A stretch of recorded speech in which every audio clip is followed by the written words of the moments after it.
औज़ुबिल्लाहिमिनश्शैतानिर्रजीम बिस्मिल्लाहिर्रहमानिर्रहीम। House of justice से मैं हूं सरदार आमिर ज़हीर एडवोकेट और आज का मेरा लेक्चर है agreement to sale. Agreement to sale क्या होता है, कैसे होता है, तहरीर कैसे किया जाता है और ये क्यों किया जाता है, इसके बारे में आज आपको अगर मेरी वीडियो देखेंगे तो बहुत सारी इन्फॉर्मेशन मिल जाएंगी। सबसे पहला सवाल ये होता है कि एग्रीमेंट टू सेल और सेल डीड, इन दोनों में आपस में डिफरेंस क्या है, इनमें आपस में फ़र्क क्या है, बेसिकली ये क्या चीज़ें हैं। क्योंकि एक ही प्रॉपर्टी के बारे में अक्सर दो जो होते हैं एग्रीमेंट टू सेल और सेल डीड ये किए जाते हैं, तो अक्सर लोगों को समझ नहीं आती कि ये क्यों तहरीर किए जाते हैं और ये किस इनका मकसद क्या होता है और इनमें आपस में जो बेसिक डिफरेंस है वो क्या है। सबसे पहले एग्रीमेंट टू सेल जो होता है उसकी डेफिनेशन ये है कि ये कोई भी टाइटल क्रिएट नहीं करता। फ़र्ज़ क्या, एक प्रॉपर्टी की बाबत एग्रीमेंट टू सेल हो गया है, एक पार्टी ने वो प्रॉपर्टी बेचने के लिए कुछ बयाना वगैरह ले लिया है, जबकि दूसरी पार्टी ने ख़रीदने के लिए बयाना पे करके कब्ज़ा भी बेशक ले लिया हो और उसके बाद ये एग्रीमेंट टू सेल किसी स्टाम्प पेपर पर बना दिया, गवाहों के साइन हो गए, नोटरी पब्लिक हो गया, तब भी ये एग्रीमेंट टू सेल की बुनियाद पर यह पार्टी उस प्रॉपर्टी की मालिक नहीं बनेगी। इसका मतलब है कि एग्रीमेंट टू सेल किसी भी तरह के कोई टाइटल क्रिएट नहीं करता, जबकि जो सेल डीड होती है वो एक ऑनरशिप होती है। उससे ऑनरशिप राइट्स जो होते हैं वो एक पार्टी से दूसरी पार्टी की तरफ ट्रांसफ़र हो जाते हैं। एग्रीमेंट टू सेल में ऑनरशिप राइट्स ट्रांसफ़र नहीं होते, जबकि सेल डीड में ऑनरशिप राइट्स एक पार्टी से दूसरी पार्टी की तरफ ट्रांसफ़र हो जाते हैं। बेसिकली इनमें ये डिफरेंस है। जब दो पार्टियां आपस में राज़ी हो जाती हैं कि हमने ये प्रॉपर्टी बेचनी है, इतनी इसकी टोटल अमाउंट होगी, इतना बयाना होगा, बकिया पेमेंट फ़लाँ डेट को की जाएगी, उसी टाइम दूसरी पार्टी के हक़ में रजिस्ट्री करवा दी जाएगी, जबकि कब्ज़ा आज हवाले किया जा रहा है जिस दिन बयाना दिया जा रहा है, या कि जिस दिन प्रॉपर्टी की बकिया पेमेंट रिसीव की जाएगी तो उस दिन दिया जाएगा। जो भी डिटेल्स हैं सारी इस एग्रीमेंट टू सेल में लिखनी चाहिए। एग्रीमेंट टू सेल में कैसे लिखा जाता है, सबसे पहले इसमें जो बेचने वाली पार्टी है वो पार्टी फर्स्ट होती है। बेचने वाले का नाम, वल्दियत, एड्रेस और शनाख्ती कार्ड नंबर। फिर पार्टी जो दूसरी ख़रीदने वाली है वो पार्टी सेकंड होती है। पार्टी सेकंड जो होती है उसी तरह उसका भी नाम, वल्दियत, एड्रेस और शनाख्ती कार्ड नंबर, ये सारी चीज़ें उसमें भी मेंशन पार्टी सेकंड की भी करनी है। थर्ड जो पैराग्राफ आएगा उसमें जो प्रॉपर्टी है उसकी डिस्क्रिप्शन आएगी। प्रॉपर्टी का सबसे पहले खेवट, खतूनी, खसरा नंबर आएगा, कहाँ पर वाक़ है वो, मौज़ा वगैरह वो आएगा। उसके बाद प्रॉपर्टी का हदूद-दरबा आएगा। हदूद-दरबा से मुराद होता है कि प्रॉपर्टी के जो आपका जो प्लाट है, फ़र्ज़ किया ये एक प्लाट है, 1 कनाल का प्लाट है, तो इस प्लाट के साथ अटैच जो मशरक़ वाली साइड पर वो प्रॉपर्टी है वो किसकी मलकियत है। अगर तो वो कोई प्लाट है तो आपने उसके मालिक का नाम लिखना है मशरक़, प्लाट मलकियती फ़लाँ, उस आदमी का नाम लिख देना जो उसका मालिक है। इसी तरह मगरब की तरफ देखें कि फ़र्ज़ किया मगरब की तरफ आपके प्लाट, बिल्कुल प्लाट के साथ एक गली जा रही है, 20 फ़ीट गली है, तो आपने लिखना है मगरब गली 20 फ़ीट। इसी तरह शुमाल की तरफ फ़र्ज़ कर लेते हैं कोई रोड है, 50 फ़ीट रोड है खुली, तो आप लिखेंगे कि शुमाल सड़क 50 फ़ीट। इसी तरह जनूब की तरफ जो भी आपके प्लाट के साथ अटैच चीज़ है वो लिखनी है। ये बात यहाँ जहन में रखनी है कि जब हदूद-दरबा लिखेंगे तो जो आपकी प्रॉपर्टी के बिल्कुल साथ अटैच चीज़ें हैं उनकी डिटेल लिखनी है। ये नहीं कि आप वहाँ से थोड़ा दूर लिख दें, वो आपका हदूद-दरबा गलत हो जाएगा। हदूद-दरबा लिखने के बाद आप प्रॉपर्टी का ये लिखेंगे कि ये कितने में आपने ख़रीदी है, कितनी ये 5 मरले है, 10 मरले है, कनाल है, जो भी है वो लिखना है। उसके अलावा इस प्रॉपर्टी का जो पुराना मालिक है जो आपको बेच रहा है, तो इसने जो ख़रीदी है वो किस रजिस्ट्री के तहत ख़रीदी है, उसका रजिस्टर्ड सेल डीड नंबर लाजमी लिखना है इस एग्रीमेंट टू सेल में। अगर तो ये विरासती जायदाद है तो फिर रजिस्ट्री नहीं होगी, तो फिर आपने इंतकाल नंबर लिखना है। लाजमन उसके नाम पर जब ट्रांसफ़र हुई होगी तो कोई इंतकाल हुआ होगा, वो इंतकाल नंबर लिखना है। इसके अलावा अगर ये प्लाट है तो ठीक, खाली प्लाट आप लिख देंगे। अगर प्लाट नहीं है तो single storey, double storey, triple storey जो भी है वो चीज़ भी आपने लिखनी है कि ये इस तरह की है।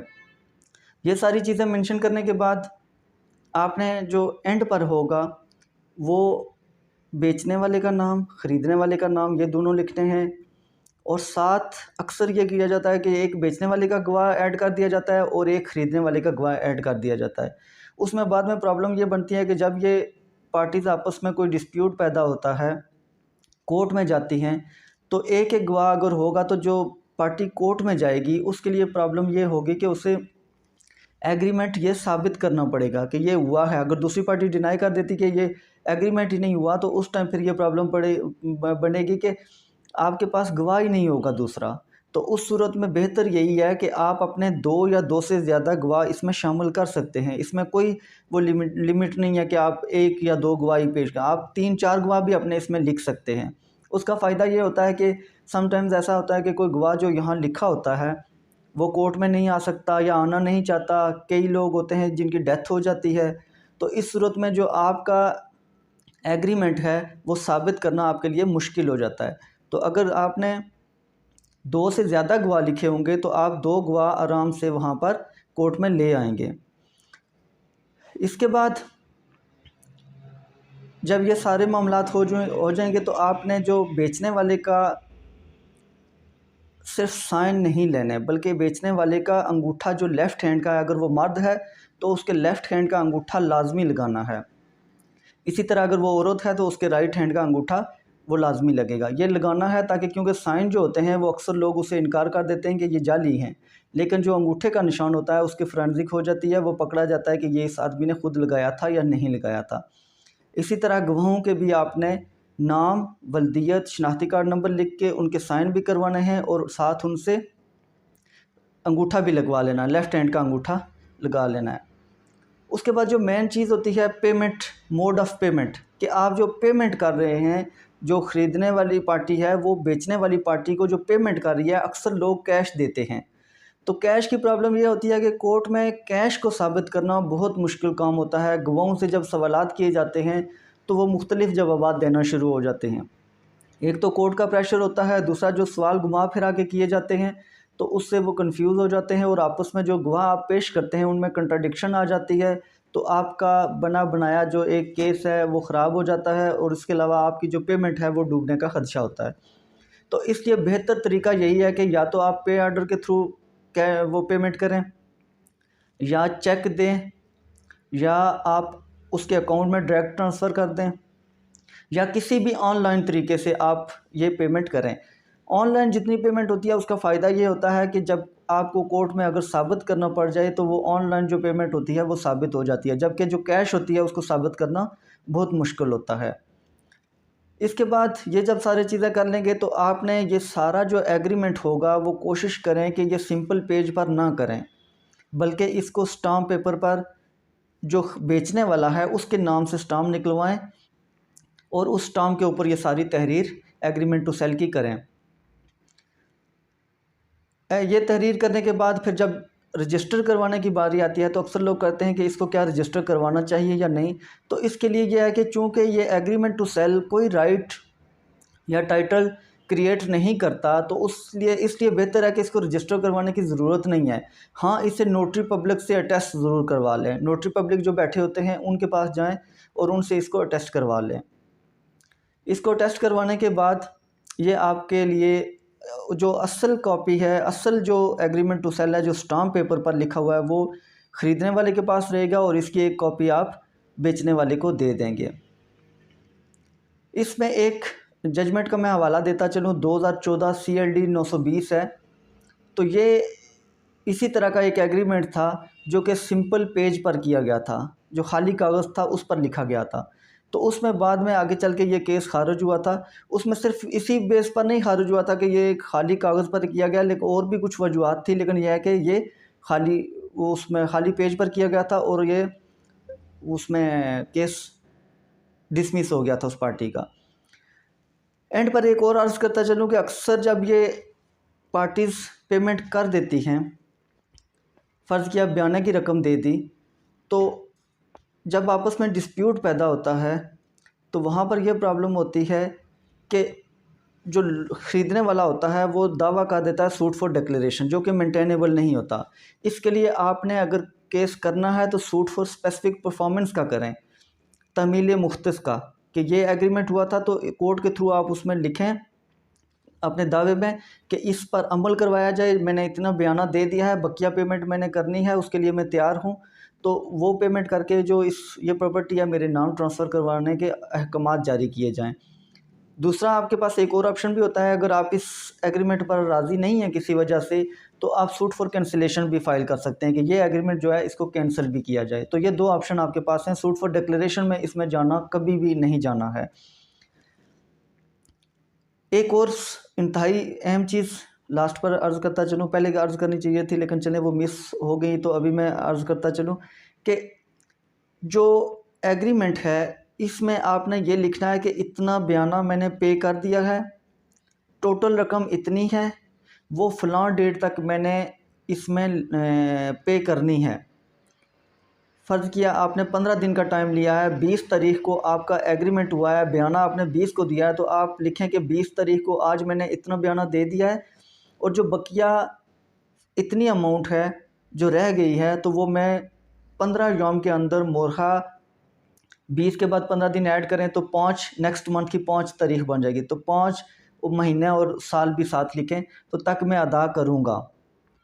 उस टाइम पर जाके फिर ताकि आप दूसरी पार्टी को इन्फॉर्म करें कि ठीक है जी मैं पेमेंट करने के लिए तैयार हूँ और आप कब्ज़ा मेरे हवाले करें। और दूसरा एग्रीमेंट में ये भी लाजमन लिखना है कि जब आप बयाना दे रहे हैं तो आपने कब्ज़ा ले लिया है या नहीं लिया, और कोशिश करें कि जब आप बयाना दें तो बयाना तब ही दें जब आपने कब्ज़ा ले लिया हो, क्योंकि कब्ज़ा अगर नहीं लेंगे तो बाद में और भी परेशानियों का बायस बन सकता है। कई पार्टियां ऐसी होती हैं जो बयाना लेके वही प्लाट किसी और को कब्ज़ा दे के तो फिर उससे भी बयाना ले लेते हैं। तो बयाना आपने ले लेना है। उसके बाद कोशिश करें कि जब पार्टी आपके हवाले रजिस्ट्री और फ़र्द बै, इसमें जब आप रजिस्ट्री करवाने के लिए आपको फ़र्द बै की ज़रूरत पड़ेगी और वो पार्टी जो बेचने वाली है वो आपको फ़र्द बै निकलवा के देगी। तो फ़र्द बै और रजिस्ट्री जो पुरानी है उसकी कॉपी लेके आप मौका पर ज़रूर जाएं कि जो प्लाट जिसका कब्ज़ा आपको दिया गया है क्या ये वही प्लाट है जो आपकी जो एग्रीमेंट टू सेल है उसमें लिखा है और आगे चल के इसकी रजिस्ट्री होनी है। और कोशिश करें कि अगर आपने बयाना दे दिया है तो फ़ौरन वहाँ पर कुछ कंस्ट्रक्शन वगैरह ज़्यादा नहीं तो इस बाउंड्री वाल की हद तक ज़रूर करें, ताकि वो प्लाट अगर किसी और का हो तो वो आके आपको फ़ौरन रोके, ताकि आप आगे ये ना हो कि बकिया जो पेमेंट है वो भी कर दे तो बाद में पता चले ये प्लाट तो किसी और का था, आपको गलत प्लाट का कब्ज़ा दिया गया और वो पार्टी आपसे कब्ज़ा छीन ले। तो इसलिए फ़ौरन आपने वहाँ पर कुछ ना कुछ कंस्ट्रक्शन ज़रूर करनी है, ताकि लोग आपको अगर किसी और का है तो वहाँ पर आके आपसे पूछ सके कि यहाँ क्यों आप आए हैं। सेकेंडली आप लोकली वहाँ पर लोगों से भी इन्वेस्टिगेट कर सकते हैं कि ये प्लाट है, ये फ़लाँ आदमी मुझे बेच रहा है तो क्या ये उसी का है। इस बारे में मेरी एक डिटेल वीडियो पहले ही आ चुकी है, तो कि कैसे आपने उस प्लाट का जिसका आपको कब्ज़ा दिया गया है तो ये चेक करना है क्या उसका ये वही प्लाट है, तो वो वीडियो आप देख सकते हैं। तो ये चीज़ें आपने लाजमन करनी हैं। इसी के साथ इजाज़त चाहूँगा। उम्मीद है आपको लेक्चर पसंद आया होगा। फ़ी अमानिल्लाह।